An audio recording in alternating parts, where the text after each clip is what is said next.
Okay, so Alexis, just tell me when you think we should start. Yep, good to go. Good to go. Okay. Okay, so welcome everyone to today's edition of Tissue Talks. I would like just to remind you that you can post your questions using the Q&A feature at the bottom right of your screen, and then we will be answering questions at the end of the lecture. So it's my real pleasure to introduce today's speaker. This is Dr. Mike Schuler, who is the chair of the Department of Biomedical Engineering at Cornell University. He's been a chair for a very long time, and he has also served as a James and Marsha McCormick Chair of Biomedical Engineering and as the Samuel Eckert Professor of Engineering in the Ming School of Chemical and Biomolecular Engineering at Cornell University. Dr. Schuler has degrees in chemical engineering. He received his bachelor's degree from the University of Notre Dame and his PhD from the University of Minnesota. And I was looking at the dates, so he's been with the Cornell University now for almost 50 years, which is an incredible, incredible career. He has published over 300 peer-reviewed journal articles, and I think a good portion of this is really in the area of after which he is very famous, which is what we call body on a chip or organs on a chip more recently. Dr. Schuler has received many research awards, not surprisingly, including the Pritzker Award in 2011. He's been elected to the National Academy of Engineering long ago in 1989, and also to the American Academy of Arts and Sciences in 1996. Most importantly, Dr. Schuler has truly established the field of a body on a chip or organs on a chip from the early 90s. And I would say that with very little fanfare, he has built the first body on a chip model, and the new field was really born. What followed are the programs of the federal agencies and National Institutes of Health in the first place. Many laboratories have joined the area, and also commercial ventures have emerged. I think that he doesn't get enough credit for this truly seminal work, and over several decades, he really keeps illuminating the path forward. Over the time, he has made many technological improvements to the basic concept, and these improvements form the intellectual framework for a company called Hesperos that he founded to implement the body on a chip system. He's the CEO and president of Hesperos, and he holds the foundational patents the company is based on. I will not talk much about his research because, as you can see on the screen, you are about to hear about building human on a chip as a 33-year odyssey of translating his original idea into a major scientific tool and into commercial products. Let me instead give you a couple interesting details from the tribute to Mike Schuler that was published in Biotechnology Bioengineering in 2016, where his colleagues and students were really reflecting on his contributions to the field. They say that from the undergraduates to graduate students and to young faculty, Mike Schuler's thoughtful and patient mentorship has built careers and inspired greatness. He is down-home friendly, he's kind, and he's very easygoing. And he is also cutting-edge sharp, he's a visionary, and he's truly brilliant. So he really is an example that a person can be very modest while being brilliant and being a major contributor to the field. With his vision and leadership, the Mining School of Biomedical Engineering at Cornell literally went from an almost non-existent program to a nationally top-ranked BME program in less than 15 years of his leadership. And let me close with something really nice. There is the Schuler Rule, which reads, do your best, hire good people, and don't worry about funding, it will come. I think this is a great advice to many of our attendees today that are largely young people. So Mike, thank you so much for being with us today, and you can take over the screen now, share your screen. Okay. Let's just hope this works. Okay, you can see it? Not yet. Okay, that's a problem. Okay, just try to share after you open your file. Okay, I have to go through something here to get this thing back.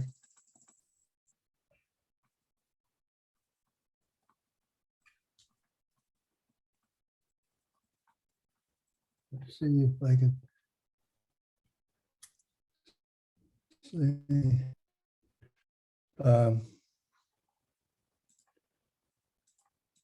Hey, here we go. I'm going to do share screen again. Hit desktop again. Okay. Yeah, it's coming now. Okay. Yeah, just open the file. Okay. And yeah. And we're going to go to slideshow. Perfect. Thank you. Okay. Again, I'm really pleased to have the chance to give this talk. And when Gordana and I talked about this, we talked about this somewhat more in a historical framework than just giving you just the latest data.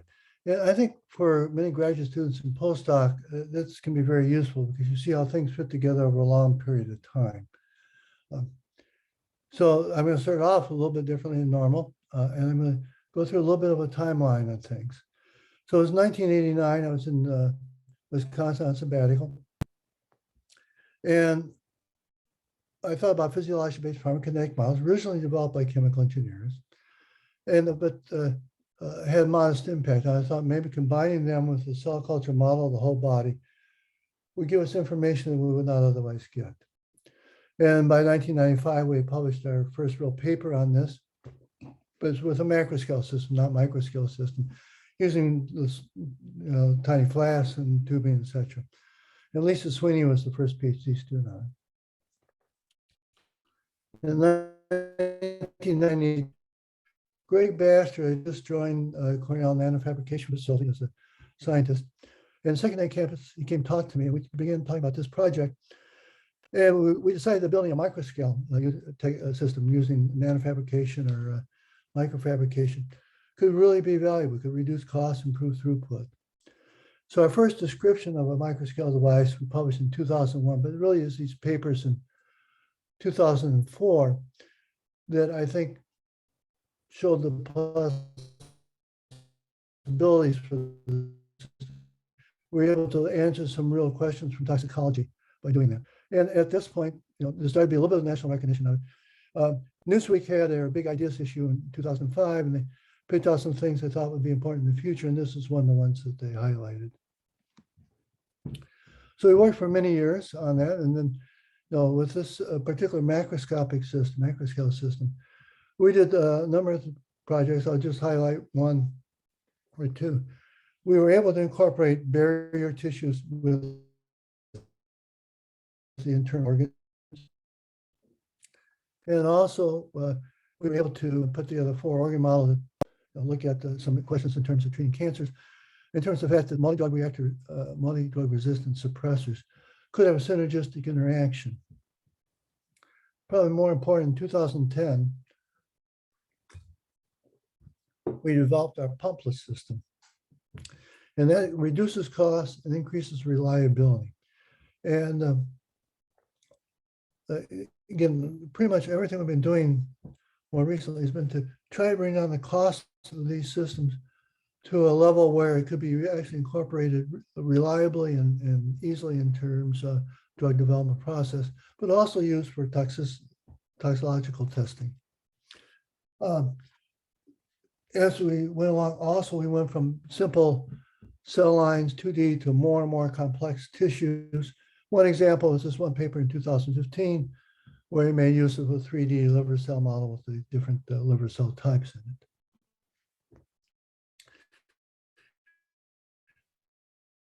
before 2015, I worked with Jay Hickman on a couple of projects, but 2015, Jay had a company, Hesperos, and asked me to join it and to refocus it as a body and a chip company.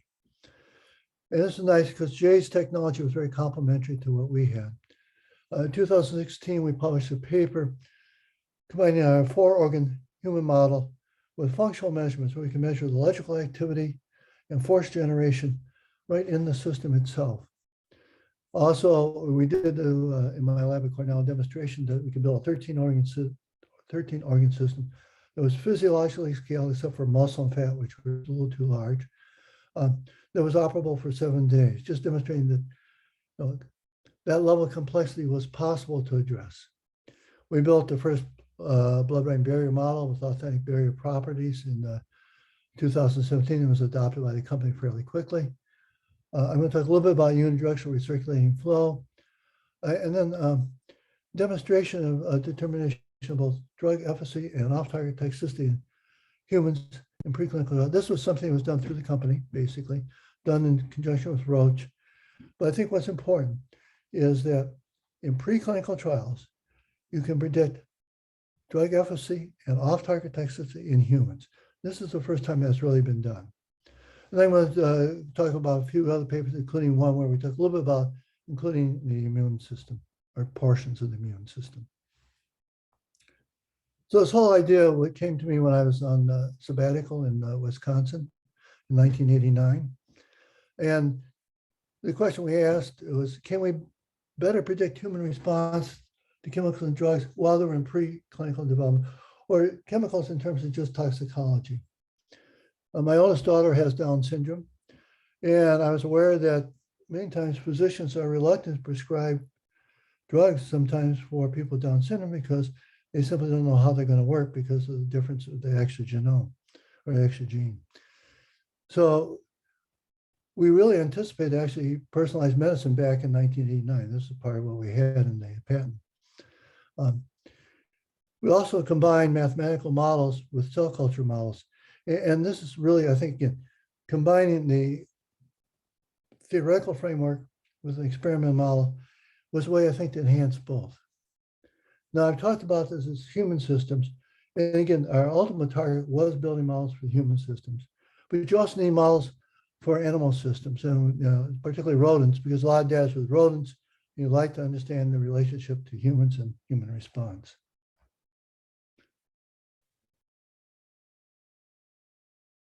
In preclinical testing, we have use animals and simple in vitro human models, basically multi-well plates.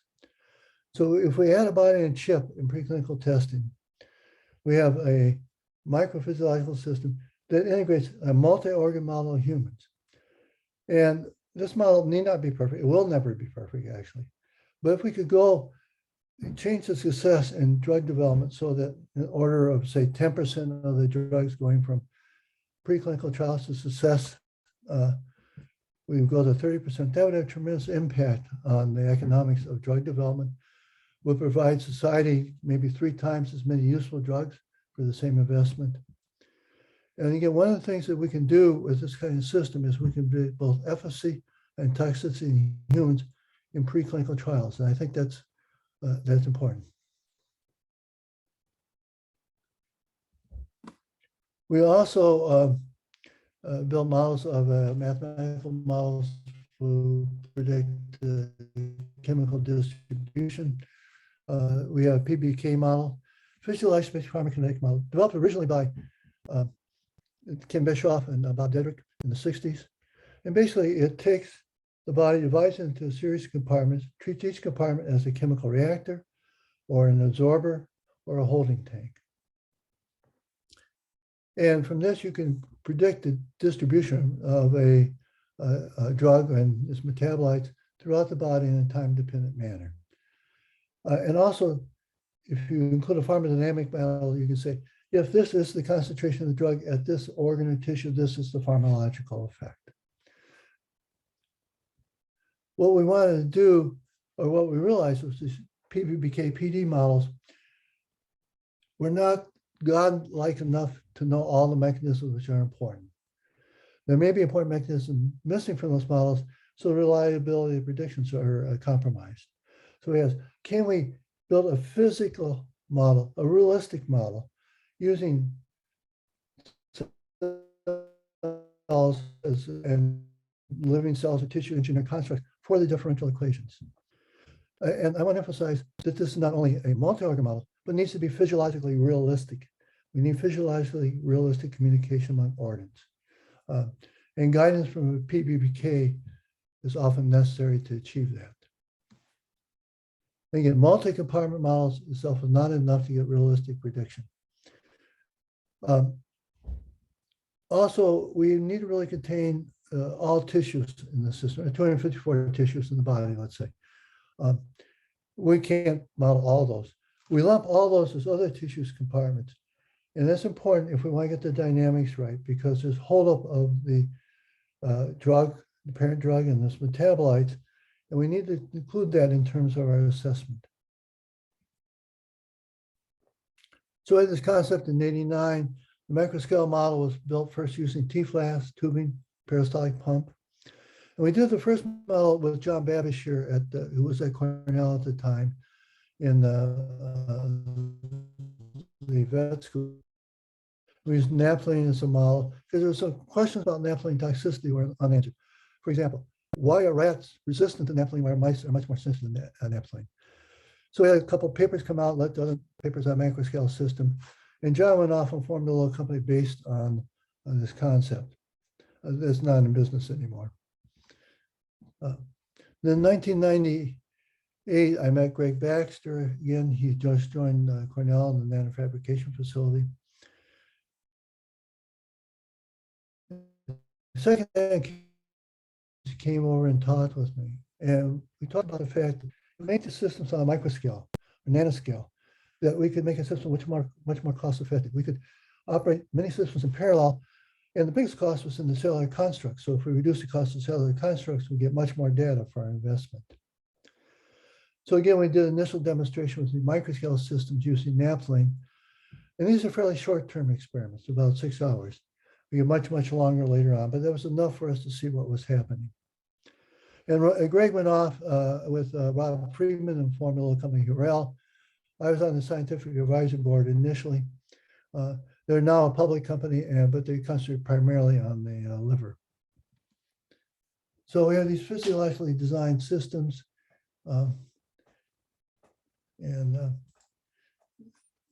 Back. Physiologically designed systems. So we have the mathematical model on one side, and we build these other systems over here. They have to be scaled properly.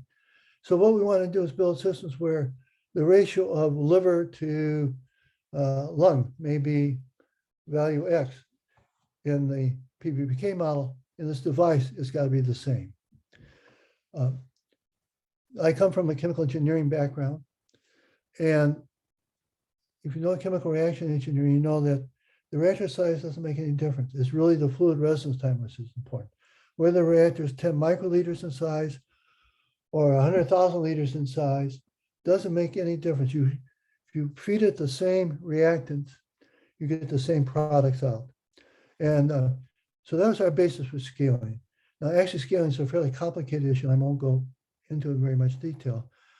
John Wixel has a very complicated analysis of scaling, but I think this is still the best way to do scaling, certainly the most intuitive to me. Also, some people want to build a system with valves, but we didn't want to build valves. We used passive fluid control, which worked well for this kind of system. One other issue is that you're going to grow tissues of different types. And a lot of times the media that's appropriate for one tissue is less appropriate for another tissue.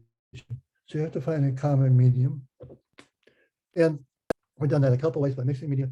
It's also easier because we grow the cells separately outside the system, put it into the system, so that we were really looking at mature cells rather than just growing them. But we've always been able to find a common media that will work. And again, when Jay Hickman joined us, he has a lot of expertise in serum free media, which has some advantages. Just an example that we can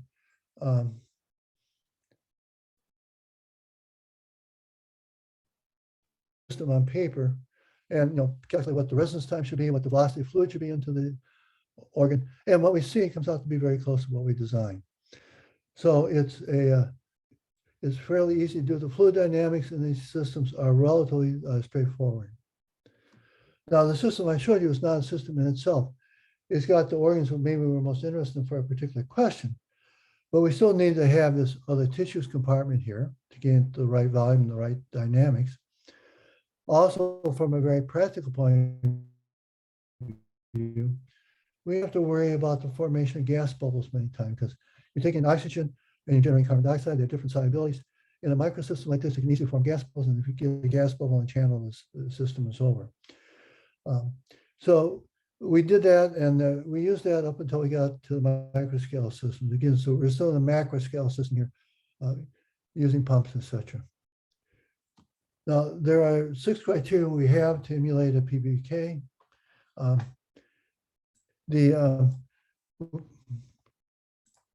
The first 4 are fairly easy to do. Again, we're using residence time as a key for scaling. Where possible, we want the ratio of liquid to cells in the compartment to be physiologic. This is actually somewhat difficult to achieve. Many times the volume of liquid in microphysiological systems is far too large in terms of number of cells. Now, there's one paper, Amanda Esch worked with us as a postdoc, and then she's at NIST right now. And NIST, she built a system which did achieve physiologic values of liquid to cells. Most of ours don't achieve quite that, but we try to keep it as low volume as we can, so we can see the response to metabolites which might be generated from one compartment, circulate to another compartment, and have an effect. The hardest part of building any of these systems is the biological response of cells in compartments. Is it authentic? As we get more and more sophisticated constructs, we get tissue engineering constructs or iPS cells that are more and more authentic, this comes better. But again, even if I took, you give me part of your liver and I took it on a chip, in a couple hours it no longer behaves the same as it did in the body. So this is the hardest part, but again, it's also an opportunity for really good tissue engineering to make a difference. So let me just talk a little bit about some of our early work, and I'm just going to move on down. When we started with naphthalene. When naphthalene, we hypothesized naphthalene metabolism formed in the liver, circulated in the lung, causing cell death in mice in the lung. Now, that was still a hypothesis. Not everybody believed there were circulating metabolites formed in the liver. More important, rats were resistant, much more, tenfold more resistant to naphthalene than mice. And why that was the case was not obvious. And one other thing is glutathione is very important in the overall response. Glutathione quenches reactive metabolites. With glutathione, synthesis and resynthesis is very important in overall dynamics. So you need to ultimately capture that. So we built our systems. We removed the liver or replaced the liver with lung cells. We didn't see any lung cell death. And that confirmed that death was due to recirculating reactive metabolite. When we first started this research, people thought naphthalene epoxide was a reactive metabolite that was important. Turns out it's naphthoquinone. And we can again demonstrate it with this device. And we show for things like if you add a fat compartment, that protects the system due to the absorption of the reactive metabolite and slow release later on. And also by combining the experimental system with the Pbk, we're able to show that the reason LD50 was lower in mice than rats was due to the difference in glutathione depletion resynthesis dynamics. Nothing intrinsic to that, just other than differences in size and differences in kinetics. We then also in 2009 built a model showing that we could combine barrier tissues with internal tissues, in this case, a model of the GI tract, a combination of an epithelial cell and goblet cells. The goblet cells made a mucus, so we had a mucus layer over our GI tract. We looked at passage of molecules through that, and then the effect on a liver, a simple liver model using HepG2 C3A cells. And we were able to demonstrate a lot of things about the toxicity of acetaminophen in these systems. Acetaminophen is Tylenol, basically. You can see dose-dependent response here. And experiments with multi-chamber systems demonstrated that the GI tract modulates liver response to sediment in a dose-dependent manner. And that we did this with human cells, but if we looked at what happened with rat cells, what we saw at 30 millimolar in our model was very close to what people saw for 27 millimolar in a rat. The most important part of this is really, I think, the first multi-organ system that incorporated a barrier tissue and an internal tissue. We did some work with multi-drug resistance cancer. Again, the most important thing shown here was that cyclosporin and carpine, which are multi-drug resistance suppressors, had a synergistic interaction.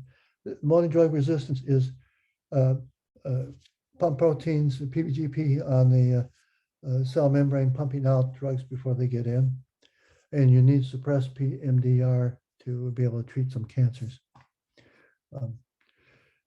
We built this. We also could build a PBK. Now, again, what we do is build a PBK using parameters from the experiment. The PBK for the human is slightly different because we don't have all the flows in the human, but we can use the parameters to parameterize it and then predict what's going to happen in the human. And we did somewhat similar thing with the Tegafor, which is a prodrug for 5-fluorouracil. And we were able to show that we could do all the things that were observed with the use of this drug with this kind of system. Okay, so we did, by this point, we have quite a few papers on this, but the concept, it's something engineers accepted fairly readily, but it was not well accepted by pharmacologists and toxicologists. So this began to change around 2011. I'll get into that, but before that, funding was difficult. We were fortunate always to have enough funding to get by. We didn't have a great plenty, but I always had enough to get by. I mean, the Army gave us one grant one time, and we had the NSF funded center here, and they had some NSFC grants, etc. But I think if you're a grad student and a postdoc, what I really want to suggest, if you have a good idea, you need to be persistent. You know, right now we're talking about 20 years after I had the idea before really funding starts to become really available. This was due to partially a paper and science by Ingber's group on basically a lung on a chip, and the development of an initiative by NIH and DARPA to fund this kind of work. But you need to be, and it's not only this one. I mean, we had a work where we used plant cell tissue culture to make the drug Taxol. Nobody thought it would work, and it became commercial and still made somewhat that way. You know, we did some work on cell modeling, which led to the formation of the gene network sciences. So again, these things never happen all that quickly, but if you believe in an idea and are persistent, you've got a good chance of making it work. And if you're not persistent, you have no chance. So about 2010, we switched over from a system with these external pumps to a system where it didn't have any pumps, a pumpless system. And Jae Sung, who's the student doing this, is now Korean and the faculty, Honak University. But basically, you had a system, and you would, it's on a rocker platform, so it rocks back and forth. So this end is up, then this end is up, and this ends up. So you have a periodicity, but because the flow is very well behaved here, you can predict, model what the flow is going to be, and what you measure is going to be exactly right. So we could build a pumpless system. We use multiple cell types. We did operate media exchange. You know, if you were, if I told you you had to go 28 days without going to the bathroom, you'd have problems, and etc. So what we do is about 25 to 50% of the fluid in these media reservoirs we remove each day and replace with fresh media. The media we remove indicates the things that may come out through waste products, sweat, etc. And the what we put in is new nutrients, basically replicating what may be happening drinking and eating. But you can operate these up to 28 days without much problem. In fact, going to this rocking platform, this gravity-driven pumpless system, makes that much easier to achieve. There are no external pumps, but allows continuous recirculation. It eliminates tubing, and non-specific absorption to the tubing is really a problem. Low volume means that you can actually see what happens when a metabolite is made in one organ, excreted, and has an effect on another organ. The main reason we use this is robust. If you try to operate a system with external pumps and try to operate for 28 days, gas bubbles would almost invariably come into play and kill many of your systems. Moving parts will begin to fail. So going to this way allowed robust operation for a longer period of time. Also means we can run the self-contained system. We don't have to have it hooked up to anything else. We build a system, it sits there by itself. We don't have to have a small microscale system connected to a large macroscopic set of array of equipment on a desk. And this, we monitor it optically and electrically. And if we want to operate 28 days, we can monitor it on a more or less continuous basis, which is, I think, is important. Because it's fairly low cost, we can operate in many units in parallel. And Jay Sung was one of the main beneficiaries of this because, going to this reduced the assembly time of devices by about a factor of 10. And that was really significant along with getting rid of system failures. The other advantages of having a self-contained pumpless system, and again, we've shown that we can work with primary and IPS cells and integrate with barrier tissues. I'm going to talk a little bit about unidirectional flow later on, which is important if you have models of vasculature in your system. Control of surface chemistry is important, and serum-free media can be important. And this is really things that Jay Hickman brings to the devices that we have right now. Also, the system is modular because some of these organ modules require like 3 weeks to develop into a mature phenotype, some 8 days, some 2 days. So you can start these organ modules at different times and then assemble them together in the system in a modular way so that you can have a system where you start right away with all the mature cell phenotypes. So after about 2011, there's a bunch of work. I just mentioned this one that we did with Don Applegate, who's coming to Regenemed, who made was making liver mimics using primary liver cells, both non-parenchymal cells and hepatocytes, that was being used in drug development. And what we just showed is that we could incorporate in our device. It could maintain the hepatic functions, all the cell types were sustained over the whole period of operation. But perhaps in a somewhat more interesting way, this is one of the first indications that one could use this kind of device to start looking at at least some elemental issues associated with the immune response. So if you challenge this system with a bacterial lipopolysaccharide, we did see IL-8 going up, which is one of the responses you expect to see to challenges with something like a lipopolysaccharide. So in 2015, Jay and I had worked together a little bit before this, but in 2015,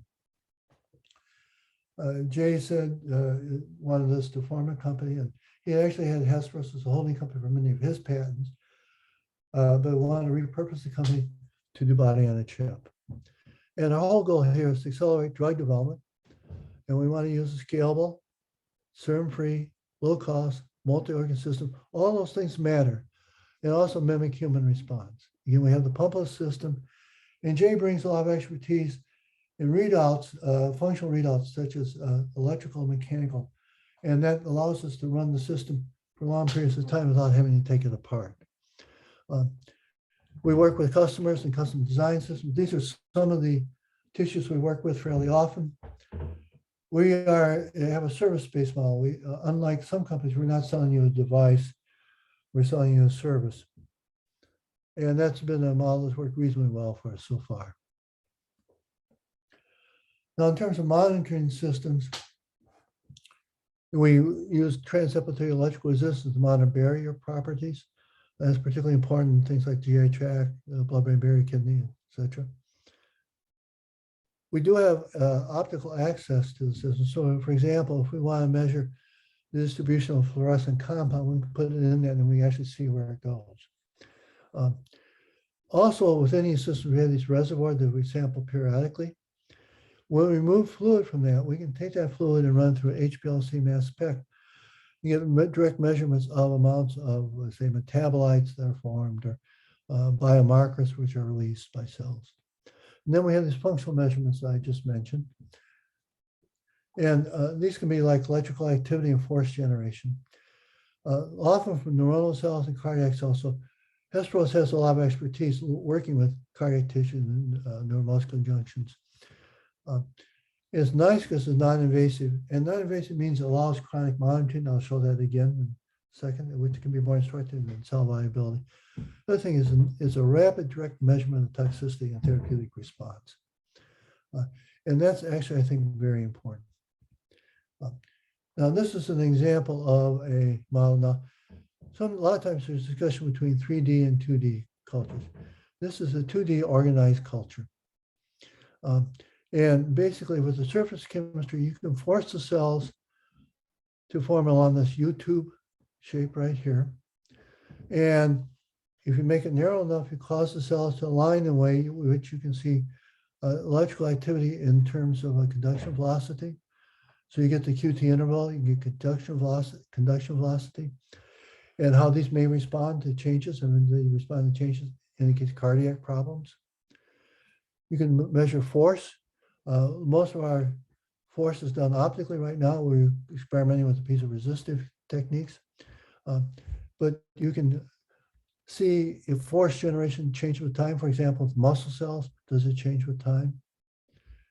This is an example of one of the first models we built as a company, including the liver, cardiac, and neuronal and skeletal muscle components.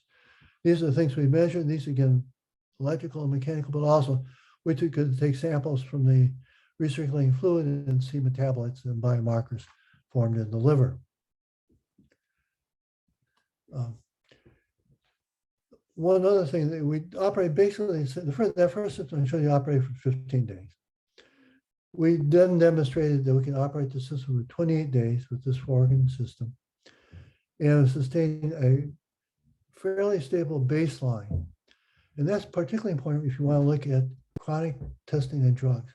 Because for many drugs, and again, in preclinical trials, you want to go out at least 28 days. A lower dose given chronically can have a much different response than a large acute dose. So you can dose this at 3 days, 6 days, 9 days, 12 days, 15 days, etc., and see what happens. So you can look at both chronic and acute responses. Now, let me highlight one paper that we did with Chris McAleer for the Hesperos was the lead author on this. I was joint with people at Roche Pharmaceuticals. And what we demonstrated here was the ability of a human-based in vitro system to look at both on-target efficacy of a drug and off-target toxicity of the parent drugs, and not only the parent drugs, but their metabolites. And these are some of the drugs we worked with right there. And this was highlighted in the Francis Collins NIH Director's blog in September, about 3 months after the paper appeared. But I think this is one of the important things that you can do with the kind of system preclinical trials that's difficult to do otherwise. We also had in the same year a paper came out with AstraZeneca. They were interested pretty much in the PK-PD relationships that you could build with these systems and looking at across different species. One of the most important parts was the maximum drug effect is not always driven by the peak drug concentration at that time. Time can be a critical factor. And we did this with in regards to looking at the drug terfidine and showing why it was important, why some of and also it was for allergic responses. Allegra came down as derivative because it turned out the metabolite terfidine was much better than the parental drug. But probably more important was AstraZeneca had a proprietary compound, and they took it almost all the way into the clinic. But in late stage preclinical trials, it failed, and that's because in the early trials, they concluded they had low potential to cause any heart effects, in vivo QT prolongation, up to a concentration of 100 micromolar. But when they did animal testing in some of the higher animals like guinea pigs, and also it's true for humans, there's a metabolite that was formed, and it made the heart very sensitive. The QT interval was increased by 22% to only 3 micromolar. So a huge difference there. And basically had to get to the end of preclinical trials to see it. The effect could have been predicted for humans in the Hesperos system at 3 micromolar if they had been able to do this earlier. And together, you can also establish a mechanism of toxicity between the two systems. Immune response is important, and this is again a paper here, and I don't know how to move this bar out of the way to. There you go. Okay. That with recirculating monocytes, and what's most important here is that this system, using the pumpless system, we were able to sustain successful recirculation of the monocytes in the device for 7 days and not have the recirculation cause activation of the monocytes. In many systems, people have put in monocytes, but actually the flow dynamics causes activation of the monocytes. Here we don't get that activation due to the flow patterns, the gentle flow by the pumpless action, and also the size of the chambers we're using. And we tested and we showed that we could get M1 and M2 phenotype with the system, and it's really a potential alternative to humanized animal models. Now, one thing we've done a lot of work in my lab at Cornell has been on barrier tissues. And I'm not going to have time to talk about all those. I'm going to talk a little bit about the blood-brain barrier first. And we worked with Sean Polachek and Eric Schuster at Wisconsin, iPS cells, brain, microvascular endothelial cells.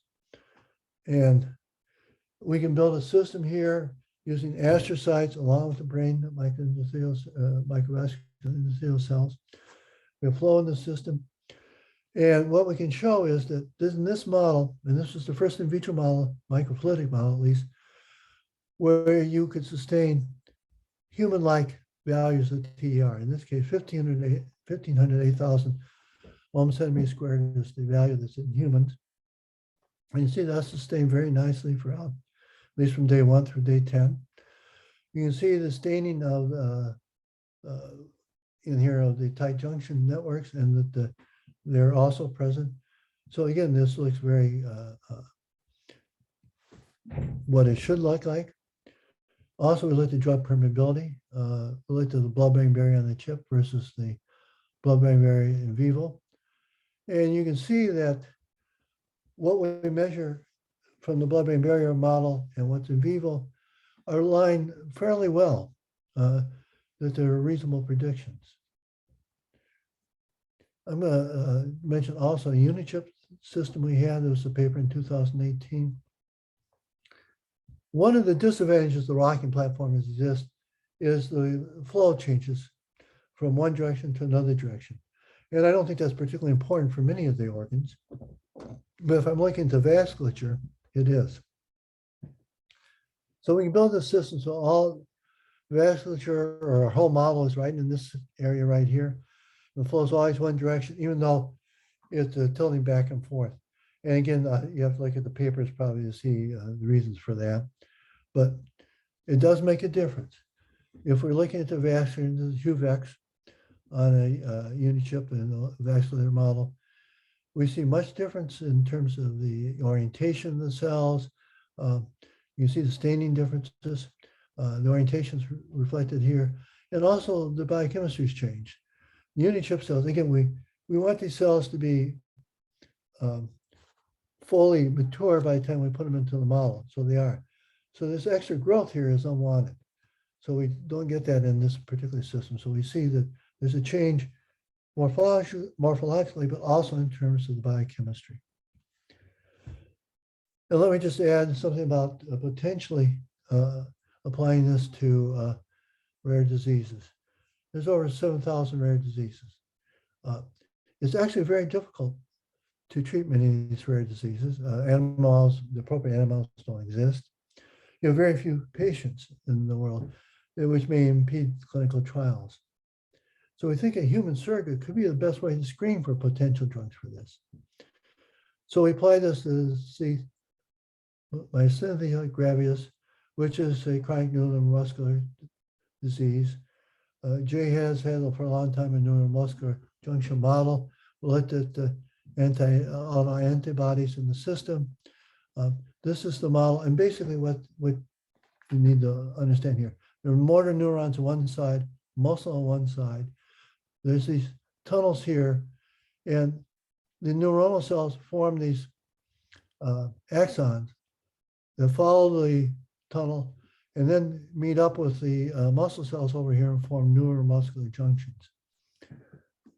And this system can be used to study lots of different things. In this particular case, this is a paper by Virginia Smith. It's going to come out that has been accepted and it's in press right now. But we're using neuromuscular junction and IPS differentiated motor neurons and primary skeletal muscle. And we show there are 3 disease mechanisms. They are all emulated by this model and used to test potential treatments. What I think is important here is that this system was used by a company in terms of filing an IND. I think it's one of the first ones that have been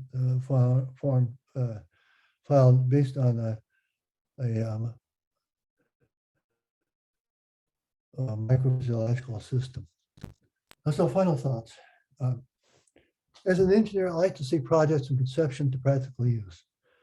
So patient and optimism are important. So I think again for graduate students and postdocs, it's easy to become discouraged.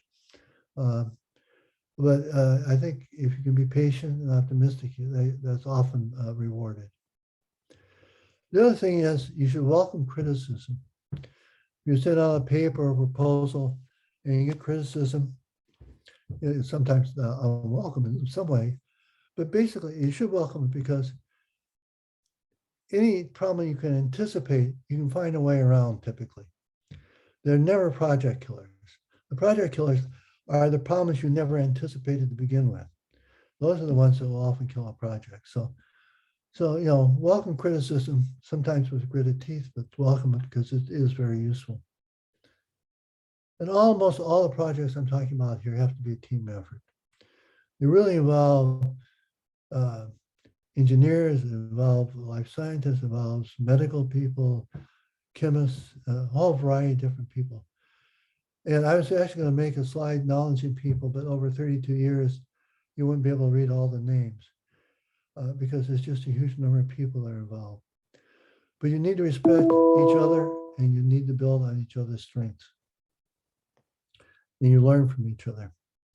And I think body chip systems are still developing, but I'm confident they'll become an important tool in drug development and analysis of potential toxicity of chemicals. So I appreciate you listening to this. I find this actually quite a bit harder to do than when there's a real audience. I'm certainly happy to answer questions, and I see there's a number of things in the chat line, and I don't know, Gordana, how do I want to handle this now? Okay, Mike, first of all, thank you so much. This was really awesome. This Odyssey, 32-year-long Odyssey with a very happy ending, and I think many years to come because you seem to be really working diligently on the next steps of this. So before we switch to questions, let me just, Navid, if you can change the slide. Yes, just to tell you that to announce the next Wednesday's lecture. So this will be another really great talk by Chris Roy. So he will be talking about engineering complex immune competent tissue models for studying diseases and therapies. So stay tuned and hope to see you all next week. So Mike, now going to questions. So one very interesting question is, if you could comment, it's by Jasmine Lagier. What are the main challenges that you are facing with the skin on a chip? This is a very special tissue, as we all know. You can comment a little. So we've done a little bit of work with the skin on a chip, but not a tremendous amount. I had a good postdoc who's actually at Columbia right now who worked on this. It's a first of all, we worked with Christina on a skin model, a fairly good skin model. Once it's in the system, the part is how do you integrate it in the system, sustain it for a period of time, and monitor it. That's basically the problem with all these devices. So it's the other problem you can run into is maintaining an air-liquid interface. And that's also true if you want to build a lung model, some other models. And that's important. And that's actually a bit of an engineering challenge because you have to have the pressure such that you don't force the liquid through a system. So it's, and again, it's what helped us with this model. Angela Christiana's group, had all the tissue engineering down. It was a matter of being able to build a device that would take advantage of it. And so I think it worked fairly well. We had, I think, some interesting papers from them. Okay, and then a little bit related question by Robert Todd. Thank you for the fantastic talk. I'm wondering if you had any specific tissues that you had trouble with, or is it known to not to play along nicely with the chip modeling? So it's difficult. Well, so there are different kinds of challenges. Some tissues are just harder from the biological side, and they're harder to work with in terms of just propagating them and keeping them alive. And so we avoided some of those. There's also sometimes ethical problems you get into in terms of some of the things like the brain. We work with brain, and we've done work with blood-brain barrier. Neuronal cells we have worked with. You could imagine potentially some complications in terms of working with other brain models. But the kidney is actually a very important tissue, and people can model aspects of the kidney, but modeling the whole kidney and its whole complexity is actually a fairly difficult organ. We've done some of that, looking at the glomerulus and the proximal tubing, tubule, but it's still, I think, there are a number of papers with models of the kidney, and certainly for aspects of the kidney, but I don't think we have a very complete kidney model. That's one that's a little bit harder to do that we have worked on, and a lot of other people worked on. But kidney is important, and like I said, there are some good models for aspects of the kidney, but the whole kidney, everything together, because you got so many multiple flows, it becomes actually part of an engineering problem to do it well. The other tissues, I mean, a lot of other tissues we simply haven't looked at, so I don't know sometimes how hard they are. We generally do look at tissues that are ones that people bring to us that we know are going to be important.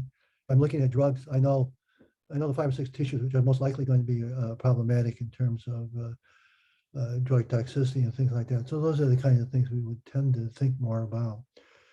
Some of the hormone generating tissues we don't have much experience with.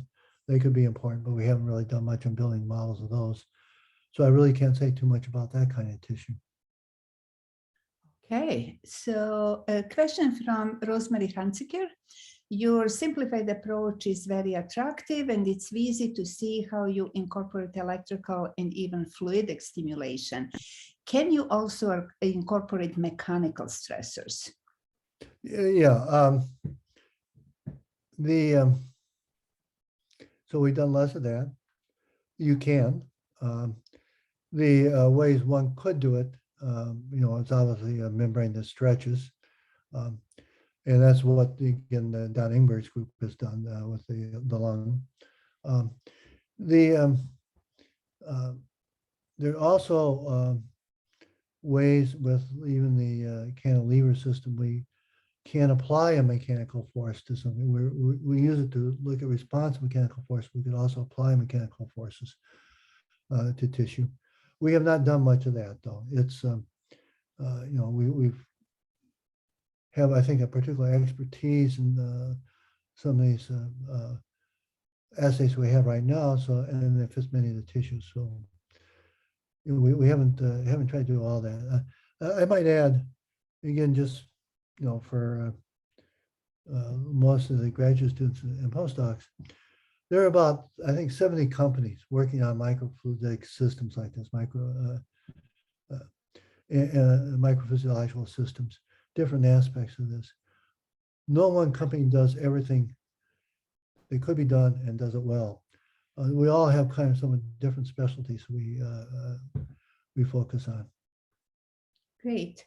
Question from Shreyansh Jain. Can you establish hypoxia in one targeted tissue within your platform to study some of the physiological consequences of hypoxia? Yes, you can. We have done, we don't have any really published work on it. We've done some preliminary studies where we have tried to do that. Hypoxia can develop naturally too if you're building a liver model. I was involved with a project where we tried to get zonation in the liver. I had one graduate student that had some, or postdoc had some experience doing that. So it's certainly possible to do it. It adds obviously a reasonable amount of complications to do that. You have to add a lot of controls over the gas composition and have it localized. So it's possible to do. I've seen some ideas on how to do it, but it's okay. Trivial to do. Okay, so Alejandro Alonso Calleja is asking, is it possible to have bile acid production in the liver model? Yes. We have had models of the liver, and I didn't show any of that, and actually Jay Hickman may have more to say on that than I would, but we have in the company had cases where we've been able to produce a bile-like substance from a liver model. Okay, so a lot is possible. So a question from Joanna Krzyspiak. So first she's greeting you, alum here, go big red. And then she's asking, are you able to model the moving of immune cells co-cultured with your tissues through the blood-brain barrier? And sort of establish the injury or disease conditions? Okay, so that's a very interesting question. The answer is, I think we probably could. We haven't. No, we certainly can build a blood-brain barrier model. We can circulate immune cells, but we haven't spent a lot of time looking necessarily at how we would injure the blood-brain barrier and look at the penetration of immune cells. But I think that would certainly be something that would be certainly feasible to do. Okay, another interesting question comes from Sarah Cuevas Osana. So she's asking if you can comment how the source of cells, so the patient's background, affects the outcomes of the body of a chip. I guess it's two-part question. One is how much is doable these days in terms of patient specificity and how much difference it makes for your in your system. Okay, so those are both good questions, and they're both really kind of the frontier where things are at. Again, it gives you back to the idea, personalized or precision medicine. One problem we have is not so much getting a personalized tissue for, say, one of the organs. But if we have multiple organs, 5 or 6 organs, getting from the same donor tissue constructs for all those different organ compartments. So we certainly have done some work looking at the differences. Liver would be the obvious one to use, where we can put in liver tissue from different people, different backgrounds. But it's, if we want to do liver, heart, lung, kidney, multiple organs, all from the same person, that is, I think, much more difficult to achieve practically right now. I think ideally, what would be great in terms of drug development would be to have 8 or 10 kind of standard models representing genetics from people with different backgrounds, maybe somebody from Asia, somebody from Africa, somebody from Scandinavia, somebody from the Mediterranean area, etc. Somebody from the Pacific Islander, Native American, where there are some significant differences in the genetics. And if you had a spectrum of that, I think it would be very useful, because not only for in terms of drug development, because if I'm developing a drug, many times the drug fails not because it's doesn't work for a large portion of the population. A subpopulation responds badly to it. If we could anticipate that ahead of time, that would be actually, I think, very useful. So I like the personalized medicine, and as I mentioned, that's really one of the thoughts I had way back in 1989. But also, in terms of just drug development, in between that, I think it'd be nice to have some standard models of people with different genetic backgrounds, so we can anticipate if there's going to be a problem with one background over another. But when we did the Tegafor experiment, there actually turns out that the enzyme is responsible for part of the degradation of that compound and formation of metabolites varies 20-fold in the human population. So it's one of those treatments that works very well if you have the right genetics, but it doesn't work very well if you don't have the right genetics. So I think it's where one of the frontiers is to go, where we can look at individual genetics, either at a population level or each individual person. But the problem is, getting enough, if it's an individual person, to biopsy everything you want to get all the tissues you want can still be a bit problematic. Thank you, Mike. I think we need to let you go. I just want to say that many, many people are thanking you for your dedication, for your leadership over the years, and also for this very refreshing talk.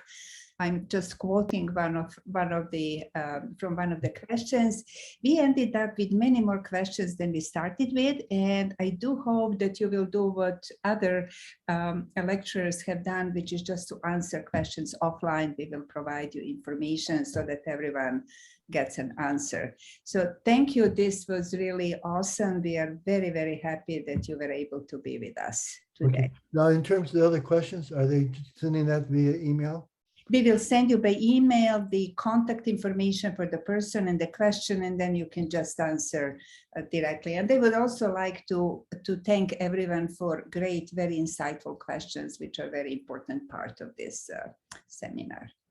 So thanks, everyone. Thank you, Mike, and hope to see everyone next Wednesday as well. Okay. Well, thank you.